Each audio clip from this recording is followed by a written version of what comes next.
Goeiedag vriende, welkom by hierdie week so denkings. Hierdie week in die hele wêreld was maar 'n ander week. Ons weet nou oor die Midde-Ooste, dis die wêrelddag voedseltekort of voorsieningsdag ook of week ook in hierdie week en daarom hierdie psalms wat ek vir jou voorhou, lees dit ook in die konteks daarvan en gaan lees ook weier rondom die psalm wat ek vir jou gee. Die dag 1 se tema is watter lig weerkaats jou prisma.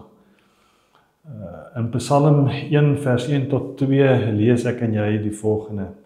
Dit gaan goed met die mens wat in die woord van die Here sy vreugde vind. Dit dag en nag bedink. Deur watter lens of prisma kyk jy na die lewe?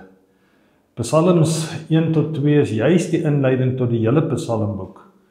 As 'n mens God se lig, sy woord, deur die prisma van Psalms 1 tot 2 lees, sien jy God en die mens in verhouding met mekaar.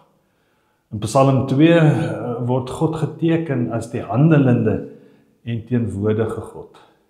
Dis dieselfde God wat toe Moses God na sy naam vra antwoord, ek is. Nou liewe vriende, hierdie ek is wys op 'n handelende God. God wat teenwoordig was in die nood van sy kinders en teenwoordig vir kinders in nood in Egipte raak gesien het, wat hulle hulpgeroep gehoor het, maar ook wat ook opgetree het. Hierdie God het homself teenwoordig handelend in Jesus kom openbaar as die God van die lewe, die God van waarheid, die God wat handelend optree tot die heil van die mensdom en die hele skepping. Daarom vriende, die lig wat deur die prisma van Psalms 1 tot 2 skyn, laat ook die lig op die mens val.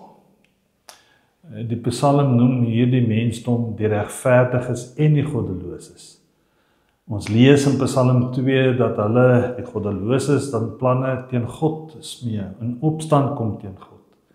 Hulle onder God beskuldig dat hy verwyderd is van sy skepping. Hulle word self afgodsdienaars genoem. Maar die psalms laat die prisma ook op die regverdiges val. Wie is hulle? Volgens Psalm 1 tot 2 is die regverdiges hulle wat die vreugde vind in die woord van die Here. Wat die woord van die Here prevelend dag en nag bedink. Dis hulle wat by God skuiling vind en God met onsag dien, te midde van 'n wêreld wat al hoe meer weg en sonder God wil leef.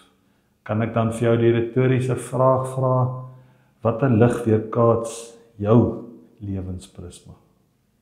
Amen.